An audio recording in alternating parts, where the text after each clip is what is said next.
ಮಳೆಗಾಲ ಬಂತು ಅಂದರೆ ಸಾಕು, ಕರಾವಳಿ ಭಾಗದ ಕಡಲ ತೀರಗಳಲ್ಲಿ ಕಡಲ್ಕೊರೆತ ಸಮಸ್ಯೆ ಬಹಳ ದೊಡ್ಡ ಮಟ್ಟದಲ್ಲಿ ಆಗುವಂಥದ್ದು. ಹೀಗಾಗಿ ಸರ್ಕಾರ ಅಲ್ಲಿ ಶಾಶ್ವತ ಕಾಮಗಾರಿ ಅಲ್ಲದಿದ್ದರೂ ಕೂಡ ತುರ್ತಾಗಿ ಅಲ್ಲಿ ಯಾವುದೇ ಸಮಸ್ಯೆಗಳಾಗಬಾರದು ಅನ್ನುವಂಥ ನಿಟ್ಟಿನಲ್ಲಿ ಕರ್ನಾಟಕ ಸರ್ಕಾರ ಒಂದಷ್ಟು ಹಣವನ್ನು ಅಲ್ಲಿಗೆ ಮೀಸಲಿಟ್ಟಿತ್ತು. 6 ತಿಂಗಳ ಹಿಂದೆ ಆ ಹಣವನ್ನು ರಿಲೀಸ್ ಮಾಡಿದ್ರು ಕೂಡ ಅಲ್ಲಿ ಕಾಮಗಾರಿಯನ್ನು ಮಾಡುವಲ್ಲಿ ಇಲ್ಲಿನ ಅಧಿಕಾರಿಗಳು ಒಂದಷ್ಟು ನಿರ್ಲಕ್ಷ್ಯವನ್ನು ತಾಳ್ತಾ ಇದ್ದಾರೆ. ನಿನ್ನೆ ಸ್ವತಃ ಸ್ಪೀಕರ್ ಮತ್ತು ಸ್ಥಳೀಯ ಉಳ್ಳಾಳ ಶಾಸಕರಾಗಿರ್ತಕ್ಕಂಥ UT ಖಾದರ್ ಅವರು ಸಭೆ ನಡೆಸಿ ಅವರಿಗೆ ಬಿಸಿ ಮುಟ್ಟಿಸುವಂಥ ಕೆಲಸವನ್ನ ಮಾಡಿದ್ದಾರೆ. ಈಗ ಈ ಬಗ್ಗೆ ಮಾತನಾಡೋದಕ್ಕೆ ಸ್ವತಃ ಖಾದರ್ ಅವರಿದ್ದಾರೆ, ಅವ್ರ ಜೊತೆ ಮಾತಾಡ್ತೀನಿ ಸರ್. ಈಗ ಹೌದು, ಯಾಕೆಂತ ಹೇಳಿದರೆ ಸರ್ಕಾರ ಅನುದಾನ ಬಿಡುಗಡೆ ಮಾಡಿದಾಗ ಅದನ್ನು ಅತ್ಯಂತ ತುರ್ತಲ್ಲಿ ಫಾಸ್ಟಾಗಿ ಮಾಡಿಕೊಳ್ಳುವಂತೆಲ್ಲ ಅಧಿಕಾರ ಮತ್ತು ಚಾಕಚಕ್ಯತೆ ನಮ್ಮ ಅಧಿಕಾರಿಗಳು ಇರಬೇಕು. ಅದಕ್ಕಾಗಿ ಅವರು ಇಂಜಿನಿಯರ್ಗಳಂತ ನಾವು ಇವತ್ತು ಹೇಳ್ತೇವೆ. 6 ತಿಂಗಳಿಂದ ಅನುದಾನ ಬಿಡುಗಡೆ ಮಾಡಿದರು. ಕೆಲವೊಂದು ಕಾರಣದ ಟೆಂಡರ್ ಇವತ್ತು ಕಡೆಯ ತನಕ ಟೆಂಡರ್ ಇಟ್ಕೊಳ್ಳೋದು, ಟೆಂಡರಾಗಿ ಇವತ್ತು 1 ತಿಂಗಳಾದರೂ ಕೂಡ ವರ್ಕೌಟ್ ಮಾಡಿ ಕೆಲಸ ಪ್ರಾರಂಭ ಮಾಡಬೇಕು. ಇದರಲ್ಲಿ ಮಾಡದಂಥ ಗುತ್ತಿಗೆದಾರಿಗೆ ಇವರು ತರಾಟೆಗೆ ತೆಕ್ಕೊಂಡು ಮಾಡಿಸಬೇಕು, ನಿಗದಿತ ಟೈಮಲ್ಲಿ ಇಟ್ಟುಕೊಂಡು. ಇದೆಲ್ಲವೂ ಕೂಡ ಮೊನ್ನೆ ತನಕ ಕೆಲವಾಗ ನಾಳೆ ಆಗ್ತದೆ, ನಾಡಿದ್ದಾಗ್ತದೆ ಉತ್ತರ ಕೊಡ್ತಾಯಿದ್ರು. ಮತ್ತೆ ಕೂಡ ಆಗದ ಸಂದರ್ಭದಲ್ಲಿ ನಿನ್ನೆ ನಾನು ಕರೆಸಿ ಅದು ರಿವ್ಯೂ ಮಾಡಿ 17ನೇ ತಾರೀಕಿಗೆ ಗಡುವನ್ನು ನಾನು ಇಟ್ಟಿದ್ದೇನೆ. 17ನೇ ತಾರೀಕು ಕೆಲಸವನ್ನು ಪ್ರಾರಂಭ ಮಾಡಬೇಕಂತ ಹೇಳಿದ್ದೇನೆ. ಎಲ್ಲಿ ಡೇಂಜರ್ ಸ್ಪಾಟ್ ಇದೆ ಅಲ್ಲಿ. ಎರಡನೇ ಶಾಶ್ವತವಾದ ಆ ಒಂದು ಯೋಜನೆಗೆ ಮೊನ್ನೆ ಬಜೆಟ್ನಲ್ಲಿ 200 ಕೋಟಿ ರೂಪಾಯಿ ನಮ್ಮ ಕರಾವಳಿ ಪ್ರದೇಶಕ್ಕೆ ಇಟ್ಟಿರ್ತಾರೆ. ಅದರಲ್ಲಿ ನಾವು ಸೋಮೇಶ್ವರ ಬಟ್ಟಂಪಾಡಿಯ ರೋಡೆಲ್ಲ ಕಟ್ಟಾಗಿದೆ. ಅಲ್ಲಿ ಭಾಳಷ್ಟು ಜನಸಾಮಾನ್ಯರಿಗೆ ಮತ್ತು ನಿವಾಸಿಗಳು ಕೂಡ ಕಷ್ಟದಲ್ಲಿದ್ದಾರೆ. ನಮಗಲ್ಲಿ ತಾತ್ಕಾಲಿಕವಾದ ರೋಡ್ ಮಾಡಲಿಕ್ಕೆ ಸಾಧ್ಯವಿಲ್ಲ. ಯಾಕೆಂತ ಹೇಳಿದರೆ ಮಾಡಿದರೆ ಒಂದು ಮಳೆಗಾಲದಲ್ಲಿ ಮತ್ತೆ ಅದು ಹೋಗ್ತದೆ, ನಾವು ಈ ತಡೆಗೋಡೆ ಮಾಡಿದರೆ.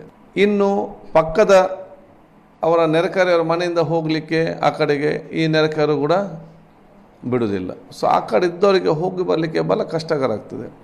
ಆದ ಕಾರಣ ಇಲ್ಲಿ ಮಾಡುವಾಗಲೂ ಕೂಡ ಶಾಶ್ವತವಾಗುವುದಾದರೆ, ಕರೆಕ್ಟಾಗಿ ಮಾಡಬೇಕಾದರೆ ಸ್ಥಳೀಯ ಮೀನುಗಾರರನ್ನು ಮತ್ತು ಸ್ಥಳೀಯ ನಿವಾಸಿಗಳನ್ನು ಅವರನ್ನು ಕರೆಸಿ ಅವ್ರ ಜೊತೆ ಈ ನಮ್ಮ DPR ಮಾಡುವಂಥ ಅಧ್ಯಯನ ಸಮಿತಿ ಕೂತ್ಕೊಂಡು ಚರ್ಚೆ ಮಾಡಿ ಅಲ್ಲಿಗೆ ಸೂಕ್ತವಾಗುವಂಥ DPR ಮಾಡಲಿಕ್ಕೆ ಈಗ ನಾನು ಸೂಚಿಸಿದ್ದೇನೆ. ಬಹುಶಃ ಆದಷ್ಟು ಬೇಗನೆ ಅವ್ರು ಬಂದು ಸ್ಥಳೀಯ ಮೀನುಗಾರರು, ಸ್ಥಳೀಯ ನಿವಾಸಿಗಳು ಅವರ ಚರ್ಚೆ ಮಾಡಿ ತಜ್ಞರ ಜೊತೆ ಕೂತ್ಕೊಂಡು ಅದನ್ನು NITK ಅವರ ಸಲಹೆ ಪಡೆದುಕೊಂಡು ಅದನ್ನು ಅನುಷ್ಠಾನ ಮಾಡಲಿಕ್ಕೆ ನಾನು ಸೂಚನೆ ಮಾಡಿದ್ದೇನೆ.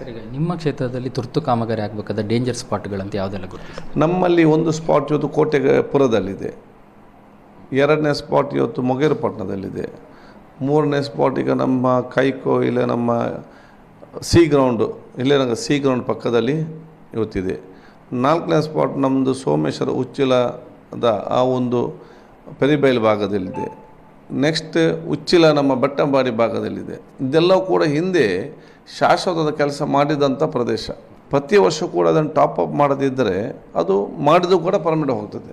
ಆದಾಗ ನಾವು ಈ ಕಡಲ ಕೊರತೆ ಅಂತ ಪ್ರದೇಶದಲ್ಲಿ ನಾವು ಕೆಲಸ ಮಾಡೋದು ಮಾತ್ರ ಅಲ್ಲ, ಪ್ರತಿ ವರ್ಷ ಅದನ್ನು ಮೇಂಟೈನ್ ಮಾಡಲಿಕ್ಕೂ ಕೂಡ ಅನುದಾನ ಬಿಡುಗಡೆ ಮಾಡಬೇಕಂತ ಹೇಳಿದ್ದೇನೆ. ಜಿಲ್ಲೆಗೆ ಅದು ಎಷ್ಟು ಹಣ ಬಂದಿದೆ ಸರ್? ಅಂದರೆ ತುರ್ತು ಇದಕ್ಕೋಸ್ಕರ ನಿಮಗೆ ತುರ್ತು ಇವತ್ತು ಟೋಟಲ್ ಆಗಿ ಇವತ್ತು ನನ್ನ ಕ್ಷೇತ್ರಕ್ಕೆ ಸುಮಾರು 3 ಕೋಟಿ ರೂಪಾಯಿ ಬಂದಿದೆ.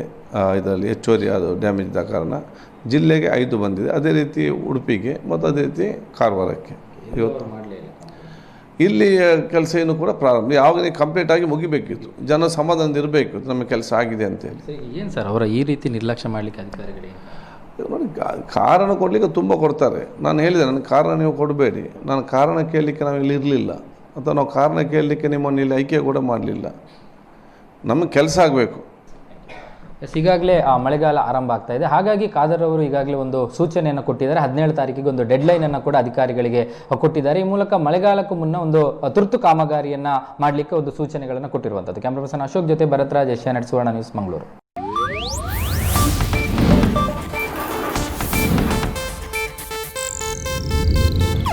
ಇದು ಏಷ್ಯಾನೆಟ್ ನ್ಯೂಸ್ ನೆಟ್ವರ್ಕ್ ಪ್ರಸ್ತುತಿ.